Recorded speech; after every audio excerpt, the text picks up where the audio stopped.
like that. Meeting's being live streamed. Okay, we got that. Okay.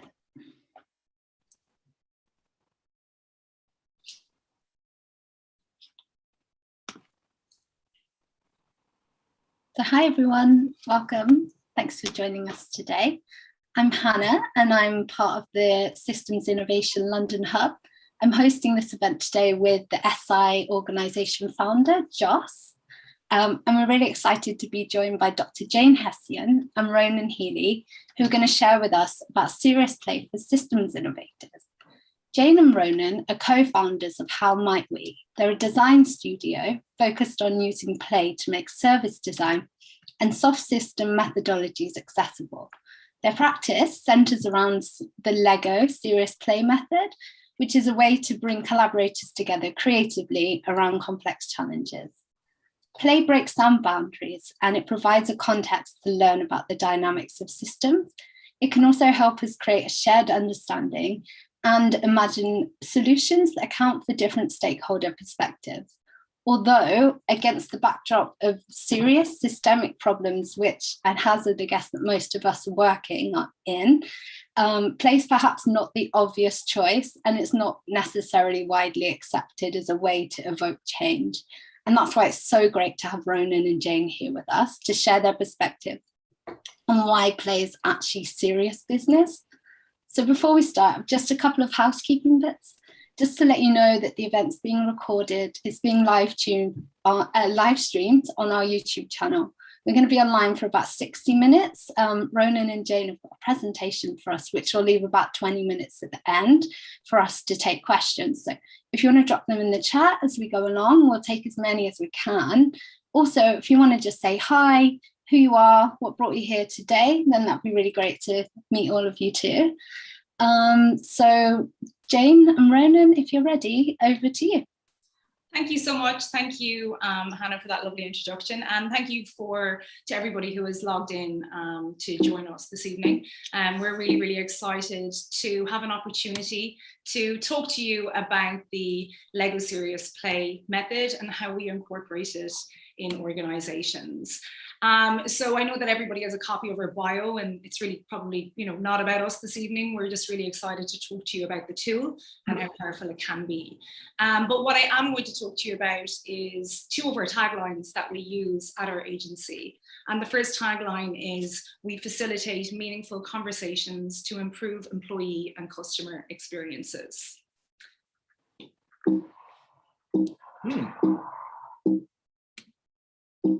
Okay, getting technical issues. Sorry, we just had a bit of a... There we go. Okay, so what we mean by meaningful conversations. So we believe at How Might We that a meaningful conversation has to be co-created. And what we mean by this is there has to be a shared meaning between individuals. It also has to be connected. So people can be connected, and that means that they can see the system. So whether it be their role in the organization, their identity in the organization, the stakeholder, the customer, and so on. Also, we believe that it affects you. So you're emotionally engaged with the dialogue. And finally, it affords you with increased data and also sense-making ability. Oh, we're back. So also, a second tagline that we have at our agency at How Might We is be brave and play.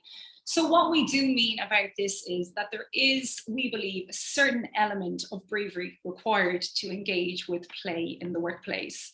And we also believe that in order to be brave, you do have to be vulnerable. So there has to be a certain element of vulnerability required in order to use Lego Serious Play in the workplace.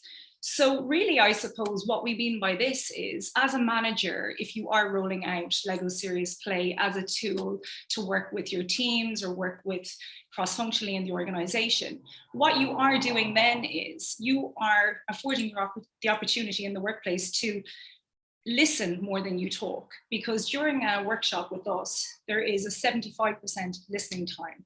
So that means that managers will have to be willing to listen 75% of the time. What you're also doing is you're prioritizing team problem solving. So what you're doing then is you're really showing all of your staff that you don't have all the answers, and you want everybody in the room working together collectively, trying to, solve some of these problems that you may have. And also what you are doing as a manager is you're championing creativity and innovation. So really what you're doing is you're encouraging change in your organization or within your team. And finally, you are being seen as childlike among your peers and among your staff. So we do believe that there is a certain element of bravery, risk, and vulnerability required as a manager when rolling out this process in the workplace. Yeah, I also think this is an important slide in that we're kind of focusing on how you think people will perceive you as a manager. But in actual fact, we see great power in this method in bringing people like the police. So imagine this person's a police officer, or it's a politician, or it's somebody who's designing policy, or it's a social worker. And they're in the room having these meaningful, generative, systemic conversations with people on the margins. And they're listening and they're prioritizing what this person has to say. And we think that above all else, we see this method it has an ability to flatten hierarchies and make people less threatening. So yeah, we're really enthusiastic about bringing that to areas within systems where people aren't heard. And that for us is, again, the power of being childlike. It serves to help those on the margins speak up and be heard. So yeah, this is my slide. So the systems innovation popped this up on LinkedIn, I believe. And it kind of resonated with us because, again, it speaks about complexity, and it kind of highlights what we think we do, in that, complexity is always outside. But for us, what you see really, the message is saying that people are leading to very linear, going to A to B to try and solve a problem, but there's complexity outside. But for us, and apologies to the person who created this beautiful illustration, we butchered it somewhat to kind of show you. In terms of the soft systems method, beliefs and values and cultures, they're at the end of not the pyramid, the iceberg, the end of the iceberg, the bottom of the iceberg. And they're the things that inhibit your ability to actually tackle complexity. And where we see complexity is actually in the room. We'll touch on that later as we go through this conversation, but it's the complexity in the room that leads to, ill-defined, not very well thought through, or just consensus building. We'll all kind of agree, but not really push on what needs to happen. And then just more complexity goes out. We also kind of have a view of what we think we do, again, is in relation to complex responsive processes thinking. And we don't get caught up too much about there is no system. For us, we kind of operate in the paradox of maybe there is a system, maybe there isn't a system. We're charting our way in the middle of that. And we think this method is really good at challenging dominant discourse. So dominant discourse for complex responsive processes thinking is ideologies, which isn't too dissimilar to values and habits and beliefs, but people who have frameworks and methods, the Lean Six Sigma people and the service design people and everybody who has got their own ideology, and also power relations. As we go through this, you'll see that this does flatten hierarchy. We want to make that quite clear. And yeah, we're also excited about, we spent a lot of time in terms of reflexivity, just getting people to reflect on these things using this method, because we think reflection is probably something that's not happening enough. Everyone's looking to the future without looking and learning from the past. So we do believe now more than ever that there is a huge opportunity for organizations and managers to start rolling out Lego Serious Play operationally, within their teams. Especially in the current climate, now more than ever, I think it would, it's a very, very powerful tool that is needed. And, you know, what this means is that teams will be able to roll this out independently. So, you know, it means less time for less workshops would be needed, less facilitation would be needed. Also, especially now in the hybrid world, you know, I mean, you're getting people into the workplace maybe 2 or 3 days a week. We really want to utilize their time very effectively when they are in the workplace. So, you know that I can put my hands up that I've sat through many ineffective meetings. So we do believe that this tool can now be rolled out independently by managers in the workplace themselves. Yeah, and again, just to touch on the kind of dominant discourse of Lego Serious Play, there's a facilitator in a workshop, and we're going to want to challenge that. We want to say, look, let's empower teams and see if this thing can spread. Agile spread, let's see if, you know, this thing can do the same. So I suppose, you know, with, you know, while we are, you know, giving you a, you know, deeper understanding of Lego Serious Play, what we do want you to understand is that it does fall within a deeper, broader context as well. So when we're talking about what is play, so there are many attributes of play. So I think, you know, in the literature, many of these, there's general consensus around some of the attributes, and these would be that play is joyous, you know, play is engaging, play is meaningful. That's our son, by the way. We snuck him in. That's our little baby with his grandfather. So having lots of fun. So it's social. You have to use your imagination. There's also a certain element of creativity that's required. It involves storytelling. And there's a certain element of experimentation and rule breaking. So I think, you know, with any of our standard workshops that we would deliver, it would feature many of these, you know, attributes of play. However, when we are designing our workshop, it would be less about, you know, joy and humor, as we do believe that these would be, you know, the emergent properties of play. Yeah, I suppose just to kind of make it clear, we're not driving for consensus when we use this method. Mm-hmm. It's not just because it's Lego that the conversations have to be nice. Yeah, we are very, very clear that they're going to be challenging because the workplace is challenging, and that's how we design what we do, the experience for clients. So is play serious? Well, the answer is yes, because, you know, with play, there is, of course, an element of competition, and through competition, you can build your own personal identity. Yeah, and personal identity is hierarchy. Yeah. You build hierarchy. That's the reality of it. It's not all about being nice. This is me. Okay, so this is, I've written it down. This is Ashley Montague. Okay, I always forget the Ashley part.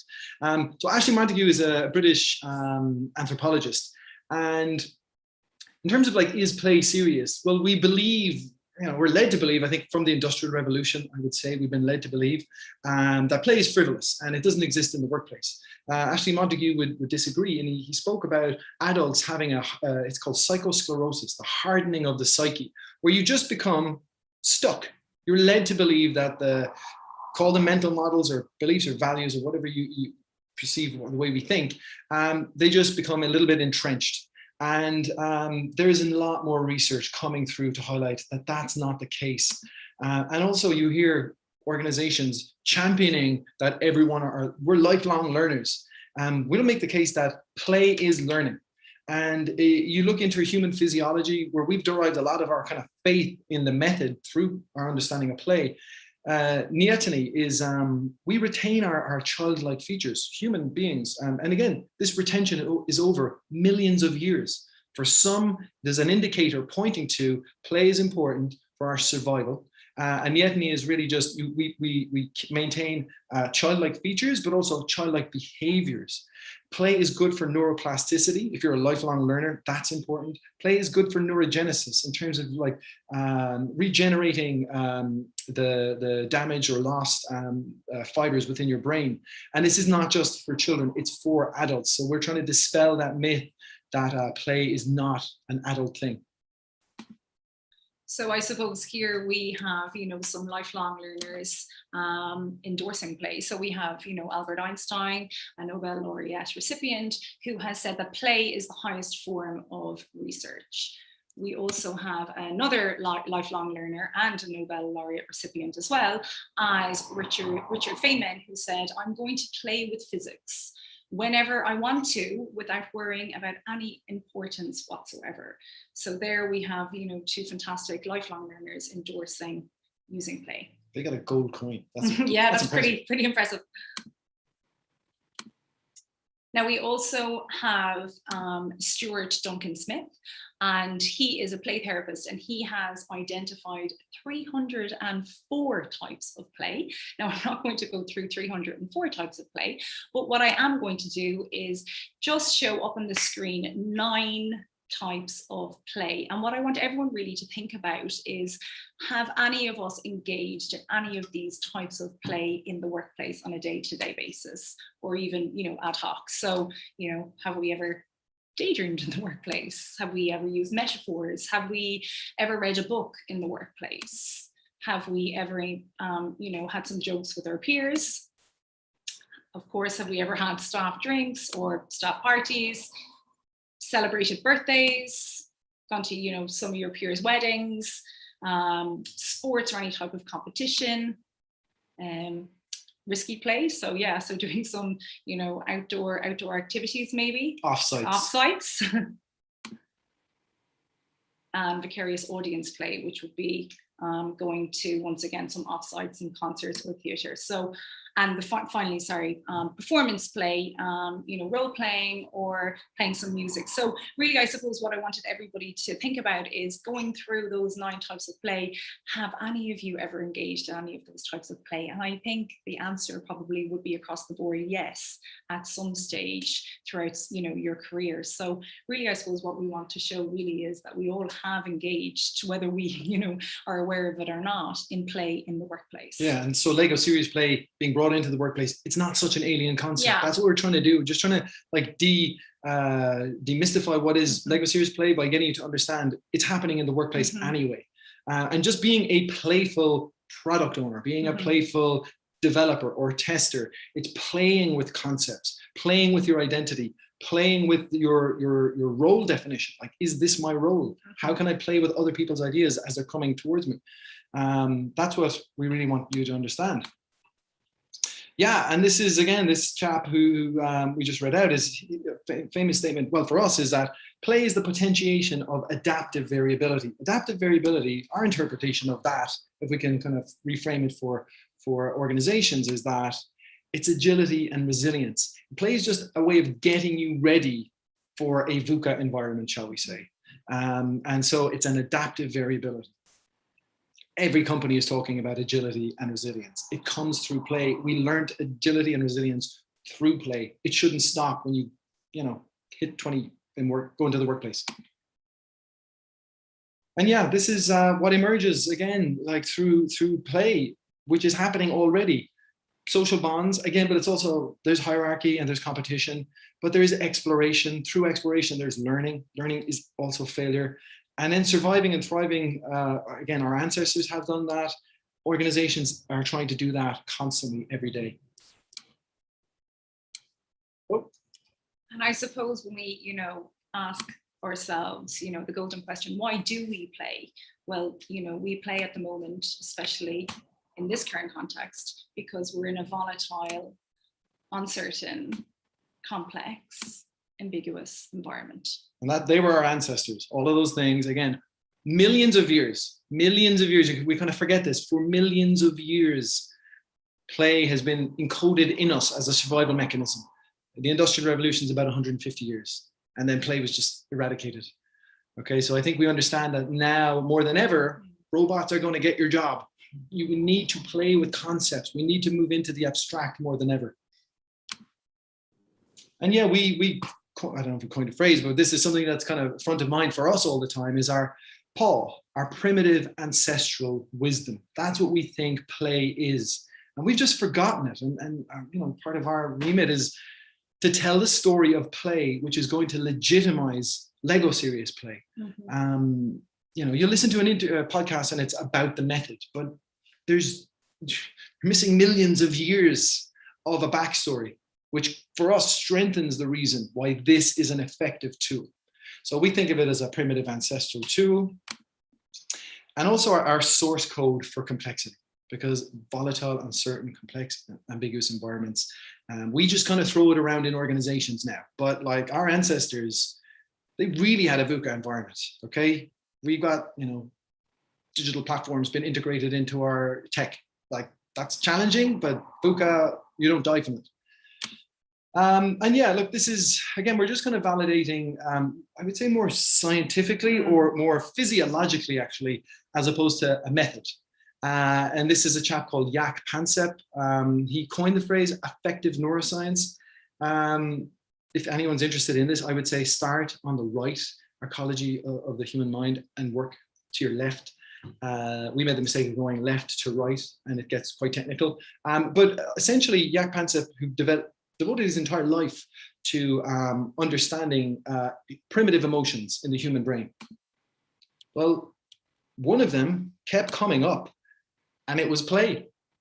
Here, if you look at it on the right-hand side.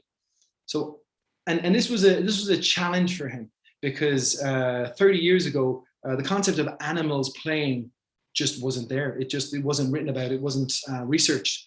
But he kept on coming up with, I see this response. And again, if you kind of look on the left, the human brain, this is in your limbic. This is deep within your, we could say your subconscious, or you're at an affective state.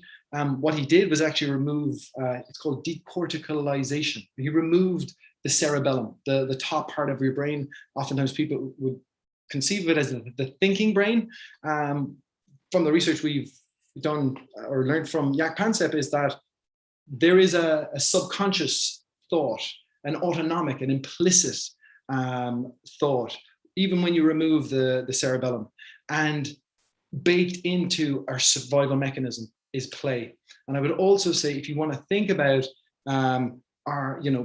we've got fear of change, or there's anger about budgets getting moved around, that's pulling you into a limbic, fight or flight, very primitive mindset where fear and rage exist. If you can get the human brain, again, implicit, non-conscious, into play, you're overriding the fear and the rage.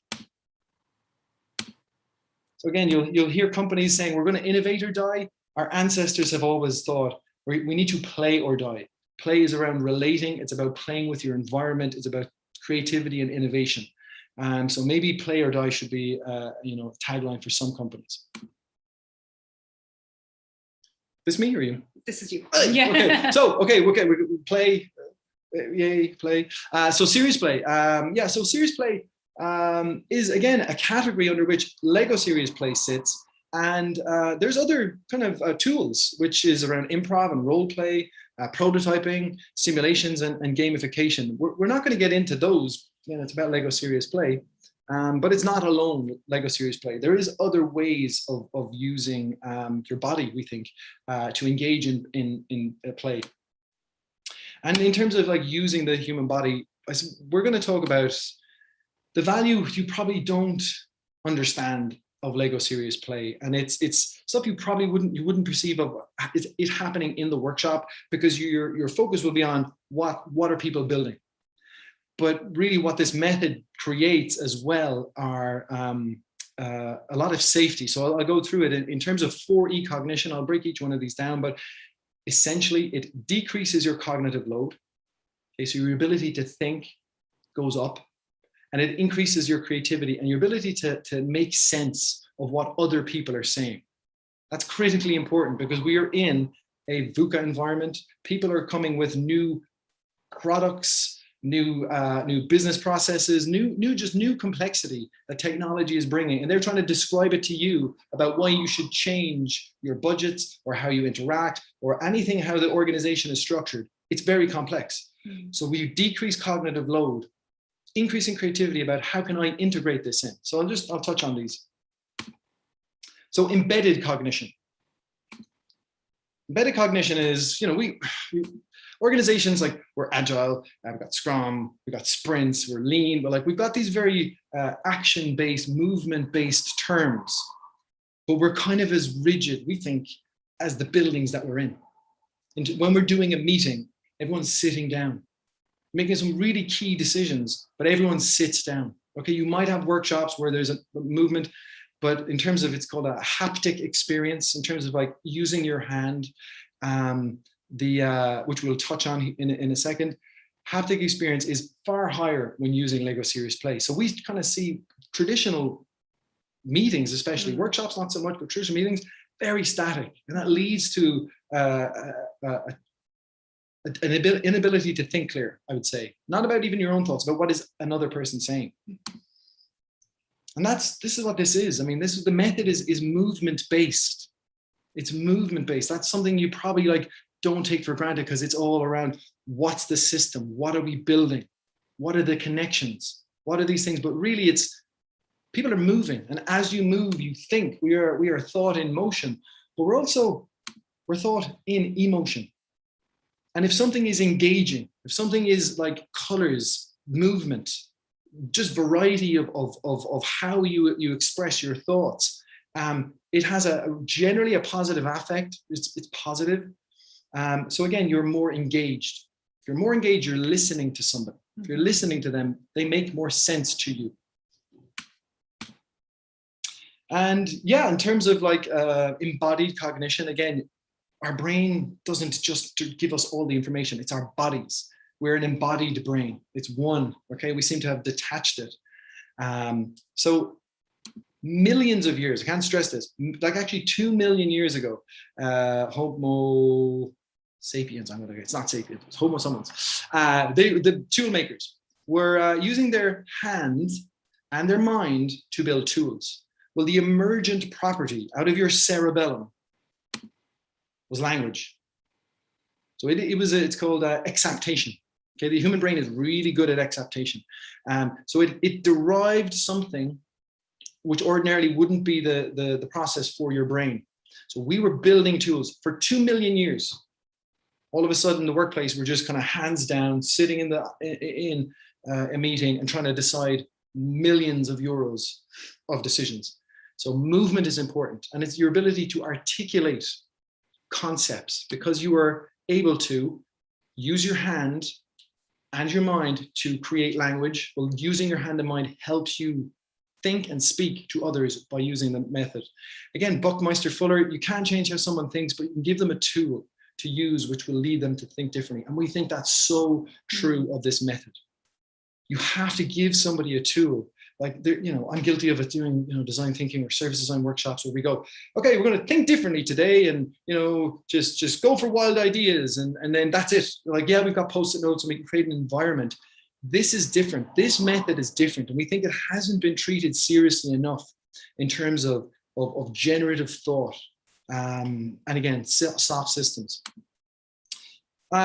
So also in terms of like your cognitive and ability being linked to your body, pointing. We've pointed for millions of years. Let's go and hunt that thing. Let's eat it. Don't go there. We're going to get eaten by it. Pointing decreases cognitive load.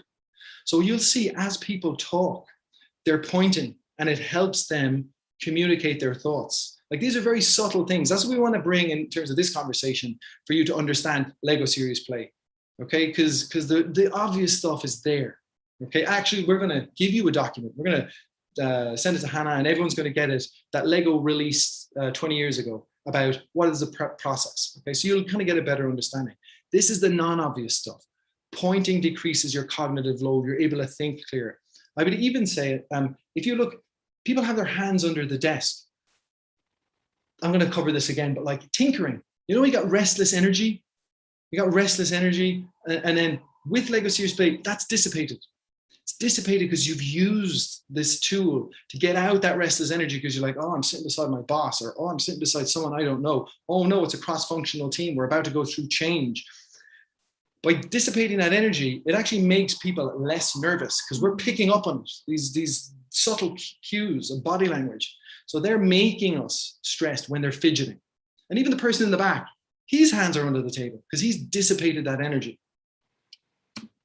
So embedded cognition. Embedded cognition is like you're in the world, you're in an environment. It just so happens when you work with us, you're working with, you got Lego pieces. And these Lego pieces help you articulate your thoughts. It's a tool. So to be embedded in an environment is your body being in it and using whatever's around. We have Lego to communicate your thoughts. And again, you're also embedded in a social environment. So this method creates social safety. A lot of people talk about psychological safety. We think before psychological safety, there's physiological safety. You have to feel safe. And this is where it's body language. It's just, you can't even perceive it. Why am I opening up here? Why am I being more authentic? Why did I, give away 20% of my budget? These are the conversations people have afterwards. They're like, and we think it's because you felt safe.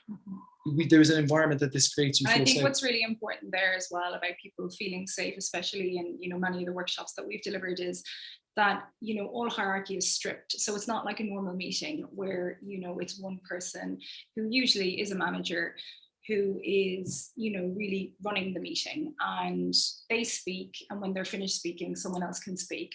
Whereas all of that is stripped in Lego Serious Play. So all of the hierarchy is stripped in the room. So everybody is, given the same brief, the same instructions, the same number of pieces of Lego. And we also as well always actually separate all of the managers in the room. So it's not just one table of all senior managers sitting together. And, we do believe as a result at the end of the day, with a lot of the feedback that we get from participants, is that they never had that opportunity to speak up in a meeting, and that they felt safe, that they could actually share their thoughts. And you're also as well seeing other people's ideas. People are building what they think, and you visually can see that, so you're engaged with your peers. And I think that that's one of the real powerful methods with Lego Serious Play, that everything is stripped in the room around hierarchy, and you do then have all of that collaboration in the room, and you're getting people to generate all of their ideas together. So that would definitely be one of I believe one of the most powerful benefits of using this tool. Absolutely. Again, it's that social environment, and as Jane said, like, the method itself will give you an obvious security, safety. There's a build. So we will, again, have worked with the client around how do we design the workshop? What are the particular builds at a particular time? We kind of treat it as like, where's the turbulence? Like, where are we getting into challenging ideas? Because nobody wants to get on a flight and get hit with turbulence within a minute. You're afraid for the rest of the flight. You want to have a couple of cocktails, okay? Or some sandwiches and stuff. You want to sit around and talk to people around you on a flight. You want to feel safe. And then eventually, again, we're not driving for consensus with the method, okay? People will leave not agreeing, but at least you have a shared understanding. But this is a non-negotiable, that with the method, we'll say, build how you see yourself in your role. Entry level kind of build, 30 minutes an hour into the session. Everybody will build. So everybody gets involved and they build. Whereas in a meeting, you can kind of just sit back and one person can speak, and they're the person who always speaks. Whereas if you don't construct something, it's very obvious. You're not engaging in the conversation, because the next step is you now need to share what you've just built. So if you say, well, I didn't build anything, well, then there's a why. You can open it up into a why. But I think the thing about this method is people just naturally get involved, because this play instinct, it takes over. It's just like, of course, there is cynicism, and we have to, for the first 30 minutes, validate this is legitimate. We do a pretty good job, because there's no one just going to go sit there and go, no, this isn't working. After that, everybody shares. So that's what Jane said. Like, one person speaks. Nobody can interject, regardless of you're the mega boss of the entire organization, or you're just an intern who's come in. You get your time to speak. Nobody can interject. And then in terms of reflecting, it's, again, we structure it that everyone gets their own time to reflect, and then they can rebuild, and they can kind of integrate different concepts into their own build. But again, that's a non-negotiable. Everybody reflects. So once you get into that pattern, and there's the subconscious kind of feeding the safety through you, that's where we call them brave decisions. Brave decisions emerge. And your point again is like, it's very interesting when someone's communicating their thoughts through Lego. Like it's not something that's done every day. So you're actually, we see it as that people are, first of all, they're impressed with themselves, but they're impressed with their staff, their colleagues that they've been in work with 20 years. And they're like, this person's really creative. I totally didn't give them the opportunity. So you can see them engaged in thought, which is what you want, because they become, that person literally becomes more aware what they're saying, how you can make sense of what they're trying to, what change they're trying to bring, becomes more apparent and probably more possible. Yeah, so I suppose, as I said, going back to the, traditional meetings, and the traditional meetings are, led by a manager who speaks 80% of the time, and 20%, staff have an opportunity to contribute. But also you have to remember that you're going to lose so many of the introverts in those team meetings, especially some of, the junior members of staff who aren't going to be in a position with confidence to put their hand up and, contribute to the conversation. Whereas Ronan said, during our workshops, everybody has to contribute and everybody gets an opportunity to be heard. So it is that safe space and there's no interrupting, and you have to listen to all of your peers, which is incredible, and once again, reflecting on what everybody is saying. So yeah, this is the build moment. So we would have said, build yourself, build how you see yourself in your role. Again, very kind of entry level. But you would get, let's just say 5 minutes for that, okay? That's important because you get 5 minutes to think. You have 5 minutes to think. That's an act of mindfulness. I better think before I speak. Whereas normally it's like, who's the first to say this clever thing? Who's the first to impress their boss? Okay, like we're conditioned. We're conditioned socially by the environment. This decontextualizes you. It just breaks down your norm. So you get 5 minutes or sometimes 10 or 15 minutes, depending on the complexity, to think about this thing before you reply. Again, Daniela Meadows, won't read it all, but basically she's saying we need to listen to each other. We need to listen to each other. Especially now more than ever. More than ever. In the current context, we need to be listening to our staff and we need to be communicating more effectively with our staff. So, these are common things you might hear as a kid or like, you have to see eye to eye.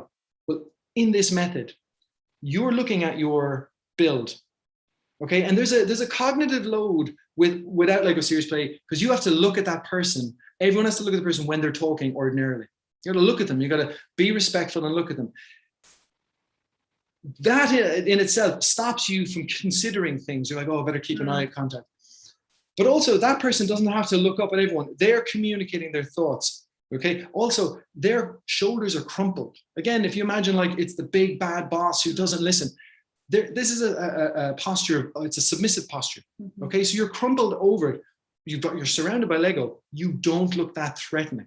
So your ability to actually speak up and be brave and say that thing that should be said that might change or save the company, it starts to come out. And I think as well, what's interesting in a lot of workshops is that, what we see emerging from the workshop is using this tool. People are leaning in, they're leaning into their peers. Whereas in a traditional meeting, a lot of people lean back in their chairs and they're also waiting for their opportunity to speak. So they're waiting for, someone in their team or someone from another department to finish what they're speaking, what they're saying, so they can interject and then put their point across. But once again, in Lego Serious Play, you have to listen. And, I think all of these, pictures do show that, all of these people are very, very engaged. We got 3 minutes. So I'm going to go through it quick. In terms of like, people say, stop daydreaming. We see this constantly in somebody, when someone's talking and you remove the need to stare at that person, they're deep in thought. Their brains are spinning about like, how is this going to affect me? I wonder, I've never thought like that. Daydream, the act of, if you can see this person staring into space, is incredibly important for you to like move into a liminal zone where you're just trying to reconnect and disconnect and reconnect into some form of change. So allowing someone not to stare, and you see people staring into space because they're fully immersed in listening to this person, not even the build, what they're saying. Okay, I gotta move quick. Stop fidgeting. Okay, I covered that. Okay, you're making me nervous. We make each other nervous by fidgeting. Okay, I'm a fidgeter. I get killed for fidgeting. Okay, so like, but you make people nervous. If people are nervous, they feel fear. If they feel fear, they're not going to say the things they probably should say. Extended cognition. Okay, this is part of 4E cognition, and then we're done. You might think of this as a mental model or a cognitive map. Okay, and that's what you're building. You build this out when you get to this landscape perspective. Okay, depending on the day, you're probably 4 or 5 hours into the workshop. Eventually, it's like, okay, let's stand up and let's get involved in the system. Okay, and you might think, oh, what did that person say 4 hours ago? You just go back to it and you're like, oh yeah, because I was engaged and I was listening and I remember what they said. Whereas, what was that? What were the words that I was supposed to remember from? It's totally different. So this is a thinking tool. Again, it's just a thinking tool, a way to communicate your thoughts. And also, when you're staring at somebody, we can only process 128 bits per second. By listening to someone, it takes 60 bits, it takes half of your cognitive ability just to listen to somebody. You don't have to look at them. You have a tool. We're decreasing cognitive load. You take more in. Your sense-making capabilities increase. I think I'm nearly done. Again, movement. And oh yeah, this is our final one. In terms of like, the tool shapes your thoughts and your thoughts shape the tool. It's recursive. It builds on itself. And that's the magic of the method. Now look, yeah, we're going to call this now, but like, you know, do you want a different perspective on someone else's different perspective? You see people in the workshop getting down on their knees, looking from different angles. It's because their brains are spinning. They're like, you're giving them a capability to look at the world in a totally different way. And it's not from their view. You get to look at from that person's perspective as well. I also think as well as creative, you know, there's many creative tools you can roll out in the workplace. And, you know, I think there's a general consensus around Lego that, you know, it's not an intimidating tool to use as opposed to, you know, sketching and so on. So, you know, that's probably, you know, a lot of the feedback that we get as well. You know, everyone at some point probably has played with Lego during the world. So like, have you innovated? Or have you done innovation before? Not really. Have you played? Yes. And just this final one. It's like seeing your role in a different way. You see people's eyes light up and they're like, I didn't realize that was my job. Or what we hear is, I didn't realize that's what you do. And they're playing with Lego, this inanimate piece of plastic. And people are saying, oh, so that's what you do. Like, and these are people that work side by side for many years. They just don't have that, you know, understanding of each other's roles. And look, this is it's final point. We think that the method is actually, there's a lot of disembodied decisions leading to stagnant strategies. I put it in red to make it really like threatening. But like, that's what we think. We think organizations don't fully conceive that the lack of movement and the lack of this method is inhibiting your ability to think and create strategies that are more robust or agile or resilient. Yes, we did okay. 1 minute? Yeah, we did. Just in time. Great work. Thank you, guys. It's lovely to hear like all your passion about the methodology and see that come to life with all the images and examples that you shared with us. We've been gathering quite a few questions in the chat, so I'll just jump straight in with the first one. Is really around like how to get started with this methodology. It seems like, you know, one of the limitations really is actually being able to bring it to the table. So what are some of the challenges that you need to overcome and the conversations that like systems innovators need to have to be able to like bring this forward and actually make it happen? Me? Okay. Be brave. Like that is literally something Jane and I say to one another constantly. We're like, you know what, let's just be brave. Okay, because we were thinking before we moved back from Ireland, like, do we really want to lead with this? Like we can kind of hide it away on our website and kind of, you know, do a bit of it. But we think this method hasn't been given the respect by studios or agencies or designers or innovators. So we thought, you know what, we're going to champion this, particularly once we spent years learning about play. And then we said, you know what, we're going to be brave. So partly, I would say the easiest way is just do it with friends and family. Just practice, like you're changing your identity.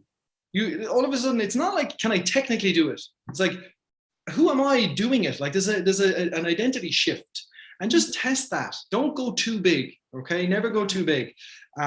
We see a lot of, we're hearing from a lot of, organizations that we're working with now, as well as even, some of their employees are even, using the Lego sets at home themselves around acts of mindfulness, especially, during COVID, that people have just started really building out their thoughts at home. So, we've been definitely seeing that in the last 12 months. But yeah, it's just, I suppose, be willing to do something differently, and not come up with, if you're generating new ideas, or doing maybe a problem solving session in the workplace, getting staff even off site. It doesn't have to be in a meeting, and just really start coming together and building out answers and coming up with some sort of maybe solutions. Look, if you have a safe enough, if it's your team and they're okay with it, it's quite a forgiving method. People just go, well, that was fun. I used Lego in the workplace.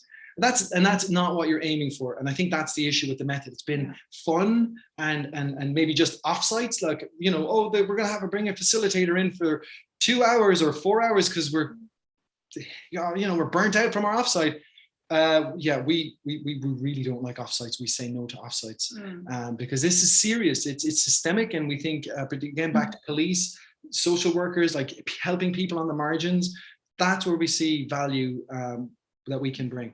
I suppose, when we're working with our clients, we work and design every touch point of the journey with them. So, there's a lead time maybe with some workshops of, 8 to 12 weeks. So, it's not that we're just rocking on up with the bag of Lego and everything is ad hoc. So every touch point is designed. And I think what's really important as well is that, I don't know if I covered it off, that there is no right or wrong answer. So it's your build, and what you believe, what the bricks to represent is your build. There is no right or wrong. And you can never question the person. If you have questions when you're reflecting, you only ever question the build. So, I think that's really, really important as well around housekeeping. We go through a lot of housekeeping at the start. I suppose because between us, we come from, a long background of academia. We do have a lot of experience facilitating. So of course, there's some bumps in the road, when people start having heated conversations, and we're able to moderate all of that. But, it is very, very, serious stuff that we're working with organizations. It is around, I suppose the majority of stuff that we do is around strategy development, creative sessions, and we do a lot of team development and team collaboration sessions as well. So, any other questions? Yeah, if you're picking which one. There's a couple here around the haptics of play. Like, it sounds like Lego's like really tangible, and it's about being there in the room, being hands-on. But like, have you done anything to adapt to the digital way of working now? Like, how do you see this moving forward if we're not going back to offices? So I think we will go back to offices eventually, like in some capacity. And we think this method, as Jane said at the beginning, it's important. If you're going to get in for 2 days a week, you're solving problems. You're really like, it's creative work. If you want to do the tasks that are quite linear, you do that at home. I would say that's important. We said no to online work because we felt that it's a scale of like, is this effective? It's a scale, of course. So, and some people will go, well, that was fine. That was good. And but what we were hearing from clients and people who are about to become clients, we just want some fun. We just want to like, people are getting burnt out from Zoom, and fun, it just is something that we don't want to get stuck with us because it's serious. We're treating this quite seriously. So can it work online? Again, it depends on the context. It depends on are people looking for like to derive some strategic or tactical operational change, or is it a bit of fun? You can do it if it's fun. Absolutely. Yeah, thanks. So we have another question from Christian, who's practicing serious play himself, and he wanted to know your thoughts on like how to approach and measure like the outcome of serious play. Is it like something that you can quantify? What's the sort of tangible elements that you can use to take away from it? That's a really good question. Christian, was it Christian? Yeah. Good question. So again, I would say the dominant discourse or the main belief of the method is that it's workshops. We are doing, we talk about a partnership. Of course, every agency wants to continue with their client, but like this can't be a one-off experience or conversation. So for us to understand what's the value being derived. We've got now a lot of client work where it's a series of, we describe them as conversations. You're moving from one conversation to the next conversation, and then we can actually get tangible data back, because that's part of soft systems, is that like, what are the KPIs? What are the metrics? What are we going to change? What's our system bound into? What are the KPIs in relation to the system? So KPIs, KRAs, things like that are part of the conversations we have. Again, Christian, if it's a one-off, you're never going to build that understanding. So for us, this is a series of conversations that we have with a partner. Yeah. This might lead into the next question, actually. It's around what sort of questions do you work through in a session? I suppose once again, it all depends on, what are the, outcomes that the client wants to achieve. But, at the very, very start, the way we design the workshop, the first build would be, a very soft build. It would be around getting everybody, giving them 3 minutes to build a tower. And once again, it would be their own interpretation of a tower. There's no right and wrong. Everyone is just given the same, number of pieces of Lego. And then we would start moving on to, building your identity in your organization. Where do you see yourself in 5 years? So it all really depends on, what the client wants to achieve. So if it's strategy, obviously, they're very, very specific questions. Absolutely. As well. It's your business model. It's your competitor. It does depend. It really, really depends. And you're probably only really, for us, asking 10, maybe 10, 12 8 to 10 questions. Again, depends on the complexity of what people are trying to understand. So it's a difficult one to say, like, these are the questions, because it depends on the context. But we would start with, a kind of a softer build, which would be build a tower. And that would really, I suppose, get everybody kind of comfortable at the start with, tinkering, using the pieces of Lego. And, we wouldn't basically start straight off with, where do you see yourself in 5 years? So they're, it's definitely easing people in throughout the day. And like, everything can be broken down into components, whether you call that a system or not, or, human interaction, whatever way you kind of term it. One of the most interesting ones we had was building out a platform. So having developers, testers, product owners, like building, and then for people to look down on top of, it was only their area within this platform. This thing is big. So so if something has pieces, everything has pieces. You just have to figure out what are the meaningful pieces that will get you to this systemic view. And you might think that's quite easy. It's actually, it can be very challenging, because you need, again, to diminish cognitive load, but you also need to push people too. When you think they're becoming less stressed, we push them further to build more complexity. We're not going to get the answer perfectly in a minute or two, but just get out there and build if you can, and you'll kind of figure it out a bit. I would say there's a book, Michael Fern is a chap in Australia, very nice guy. Michael Fern's book will give you a very good insight. Yeah, it's excellent. Really good book. There's a lot of, we've got over here in the library, there's a lot of other Lego series playbooks, not as good. And his is the most recent. It's a short read too. You'll get enough to get going from that book. Okay, you shared quite a few in your presentation so maybe when you give us the document that you mentioned, you can give us your reading list as well. Absolutely. Yeah, cool. So you touched on there about like co-creating solutions, and like how then do you deal with the frictions in that process of co-creation, like when the power dynamics start to come in and decisions need to be made, like how would you approach that? It's inevitable. Like we're not doing our job if we're not creating an environment where people are going to have a robust conversation. It's easy for us to just like kind of design a thing and everyone kind of got along and they come out the other side and they think, well, that was fun. So we, like, I suppose, thinking about us as facilitators, for us, even we think there's a power structure with facilitators. So, we step in and we stop the conversations. I think what we would do is the first time. Literally, when people are going through this the first time, they have to understand what's the end point.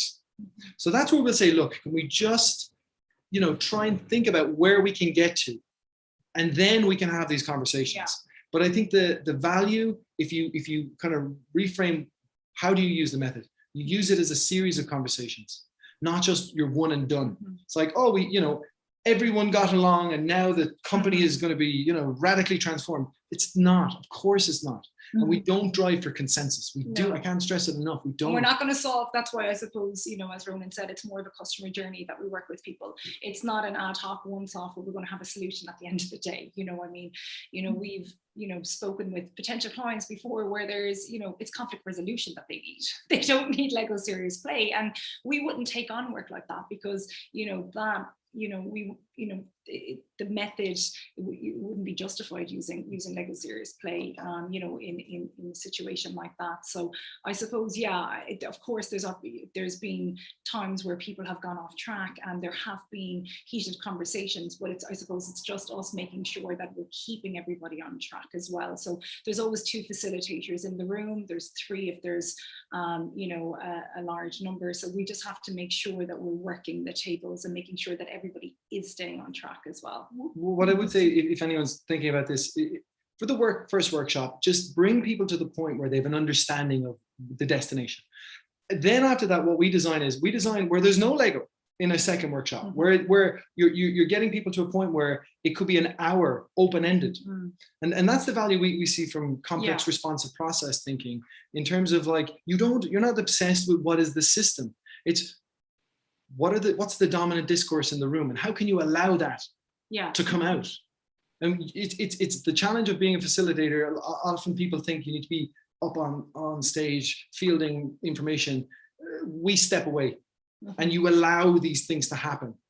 So like the dominant conversations that need to happen, I would say second workshop on. And I think that's really important as well, just to, what Ronan said, we're not getting people to sit down for 6 to 7 hours playing with Lego, solely for the whole day. There's, a lot, many more tools that we're using throughout the day as well. So obviously Lego Serious Play is the main tool, but as Ronan said as well, we're getting people engaged in conversation as well. And people are, standing up and using Post-it notes, and there's a lot more. So it's not just, Lego for the whole day. Sure. We've got a couple of points here about maps, process maps you've touched upon, and also Hannah has mentioned that she's a system mapper and also a Lego Serious Play facilitator, and she wondered if you've ever kind of combined the two. So have you ever tried to use like Lego to actually create 2D systems maps? So yes, and look, I think complex responsive process thinking has kind of pulled us away from the system is going to tell you the answer. Okay.